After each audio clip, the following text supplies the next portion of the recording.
What's up, everybody? Welcome to a brand new episode of MUT Tips. I'm your host, Sean Taylor from the Made Up Theater, and before we jump in, make sure to like the video, leave a comment, and as always, subscribe on YouTube down below to be informed of upcoming videos and live streams. Ring that bell. Now let's jump into today's topic, playing low status. Today I want to talk about the benefits of delving into low status characters.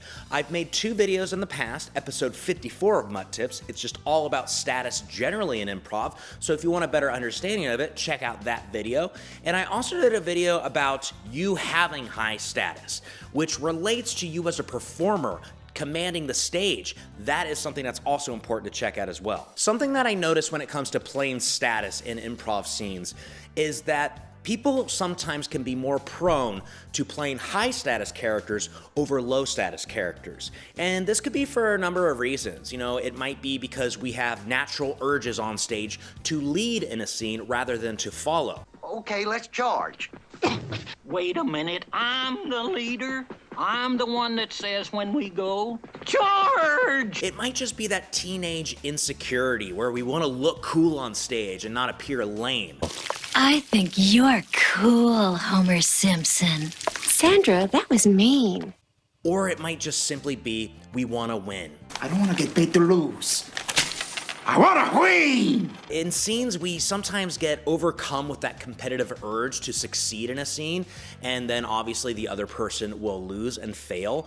And that's kind of natural, even though improv is about the collaboration and ultimately trying to make each other look good. But if you look at all sorts of media, such as movies, TV shows, books, plays, just narratives in general, audiences more likely will relate more to low status characters. So for example, the story The Lord of the Rings. Who are the characters that you empathize with and relate to the most? For me, it's the hobbits. Gentlemen, we do not stop till nightfall. What about breakfast? You've already had it. We've had one, yes. What about second breakfast? These are characters that I relate to, even though they're like a mythical race that doesn't exist. They are those fish out of water characters that, you know, when you contrast them with the characters that they're along on the ride with, like, you know, these warriors, wizards, elves, dwarves. 9 companions. Their flaws are more highlighted.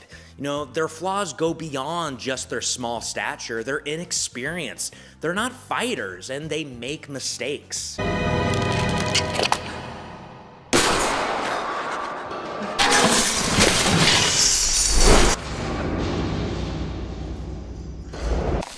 Fool of a took. But these flaws make these characters so much more relatable and so much more interesting because we are human. And flaws are human. An activity that I love to play to hone in on status a little bit more is Mime Volleyball. And it's essentially volleyball, but with a pantomime ball. You just get a big open space and get a group on stage and divide them up into 2 teams. And most people are fairly familiar with volleyball, but just tell the rules like very simply, like 3 volleys on each side is the max. And more importantly, is just when a ball touches the ground, a point is awarded, whether it's inbounds or out of bounds. Before you start the match, also make sure to emphasize that they are playing the game as themselves. They're not playing characters right now. And also, the goal of the first few rounds is to establish that group mind and visualize the ball together, visualize the net, the environment, and just like show us an actual game of volleyball. Now at first, you might notice that the first point might take a bit. It might take a little while because, well, we're naturally gonna be a little bit competitive with this, right? Just like in the real game of volleyball. So we wanna win, we wanna score first. And the problem with that though is if an audience is watching this, it's gonna become a little bit flat and a little bit boring because the audience, they could be seeing you doing this on stage and be kind of amazed that you're actually showing this mime ball going back and forth and the audience is visualizing it with you. But the problem is, though, is we need a point to be scored. Audiences want to see a point scored. If you go to like a baseball game and nobody scores points throughout the entire game, it's boring. I never realized how boring this game is. And thus, we want to show progression through a scored point because it also shows the audience who they want to root for. So now it's time to use status as a way to tell the story. So now you're gonna tell them they're playing characters, and you can raise the stakes a little bit more by saying this is a big championship game, and they've been working for this game for like a year, so it's really important to both sides. And what needs to happen now to start to increase that tension and start to build this narrative on stage is a low status choice. When somebody decides to drop the ball or hit the ball too hard that it goes out of bounds or has like a poor communication moment with another character, then we are starting to tell a story. The story will start to be told through a low status choice when someone makes the choice to choose to lose. Some really interesting choices can come from defining the status of one team being high and one team being low. Like I've seen this game done before where like the low status team like discovers like an injury happens and someone has to be taken out of the game.